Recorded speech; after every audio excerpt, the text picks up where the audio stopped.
Hey everyone, and welcome back to another Lords of War video here. It's Chris. We're going to be painting some gold today. Just want to show you a little quick and easy recipe I've kind of stumbled across with my Saurus warrior here. So a couple things you'll need. Wet palettes, pretty handy, just for any time you're going to be doing any sort of like glazing or blending. Adds that natural bit of water to the paint, makes it easier. A synthetic brush. I like to use like a size 1 or 0 for this particular detail kind of oriented work. You want to use this synthetic just because it's going to be a little bit more durable when using metallic paints.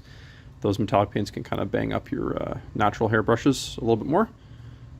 And here are the colors we'll be using today. So the shield has already been painted with Scale 75 Dwarven Gold. That's the base coat. This stuff is awesome. It covers really well. It looks fantastic, easy to use, etc., etc. I hit it with a wash using the MIG oil brushers, specifically Space Purple. Now, if you want to avoid oils, I can do a whole another video on that. But if you want to avoid oil washes because they have a little bit of a trickier cleanup, you could just use like a Drukai Violet shade if you wanted to. And now it is ready for the highlighting step. So for that, we're going to be using Vallejo's Air Metal Range Gold. So I've got a little bit on the palette down here, you can see. It is very bright and very pale. Now, this stuff is a little tricky to use, so that takes a bit of getting used to, but the one thing I like about it is it's very thin and it blends really well, as you'll see in the video. So one thing I like to do, though, with it is to put it on the palette for about 20 minutes just to let it settle. When it's really thin, because these are basically airbrush paints, when it's really thin, it is a little harder to work with. So I like to let it dry out a little bit first before I use it, and then I can add water to it, re-agitate it, and kind of use it from there. So just to give you an idea here, I'll show you. I'll grab some off the palette here. Get a little bit going. As you can tell, I like to use my thumb as my... I sort of like set the amount of paint I want on the brush with my thumb, which is probably not the best habit in the world, but hey, here we are.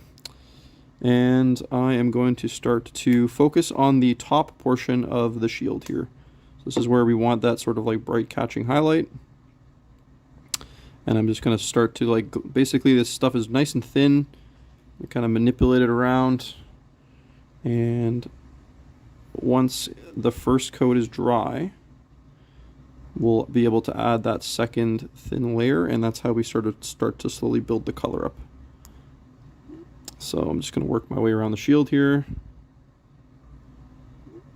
picking out all these areas on the top of the shield. Dries nice and quick because, of course, acrylic paint does that, which is good and bad. So we're starting to notice that color pop a little bit more.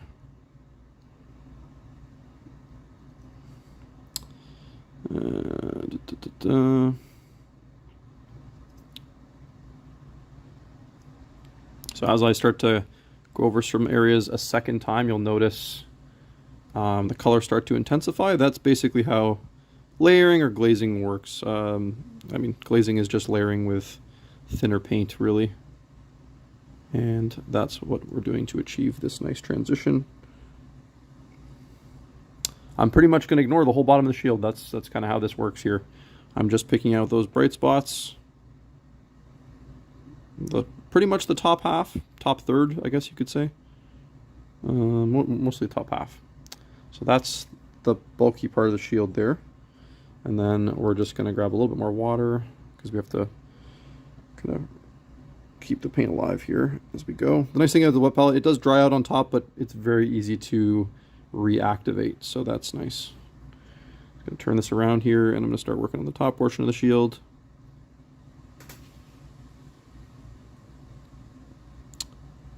Nice and easy there. And my way down. Not worried about like perfect coverage on my first step. You almost don't want it to be perfectly covered. The nice thing about thin layers is you have a lot more control over the opacity or coverage.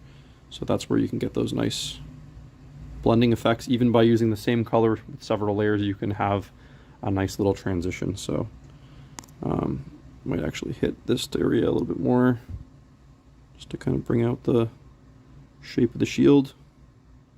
I hit the edge a little bit, maybe the tops of these little standouty guys, the technical term. standouty guys. And it's starting to shape up a little bit there.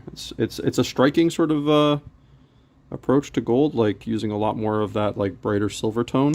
So it's not going to be for everybody who wants like their gold to stay kind of like dark and rich. So that's not what we're going for here. We're going for that like standout pop. Like this is going to like really show up on the tabletop. You can see now like the three tones, the purple, that warm yellowish gold, and then that bright pale gold, which is basically almost a silver. Now you could just stop there and be pretty happy with how it looks, but I'm actually going to show you one more step. So I have also the Vallejo Metal Color Chrome, which is basically their brightest silver they have. And if you feel so inclined to do a fourth step, you absolutely can add another highlight here. So I'm just going to grab a little bit of the chrome and do the same thing. I'm going to wipe off a lot of it, make sure it's got a little bit of that thinness to it. Yep. And I'm going to apply it literally just on the heightened areas. So like right at the top of the edge of the shield here. I'm going to focus on. This is one of those steps like most people looking at your army like will not notice. So I always admit to myself I'm doing this more for me than I am for anybody else. But I like to do this like sort of polished step, this little like extreme light source step, if you will. It can make that little bit of extra difference to those that are looking for it. So if I was going to like take this to a Adepticon or something, I'd want to have that little bit of extra punch that stands out with the metals. So yeah, you're just basically like picking just the very top edges here. You don't want to like erase the last layer you did. You're just kind of adding a little bit, and I'm going to just hit the top here a little bit.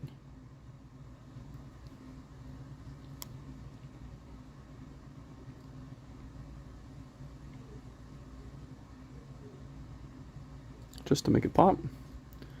Yeah, it's like, it is noticeable. It's not obviously as noticeable as the last step, but yeah, it's like an option if you want to do the extra mile.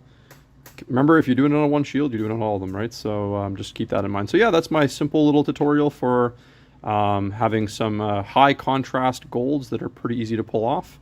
Obviously, we sell all the stuff in shop, so if you want any, you can pick it up on our web store, lordsofwargames.com, or you can join us in the shop. Until next time, I'm Chris. Take care, guys.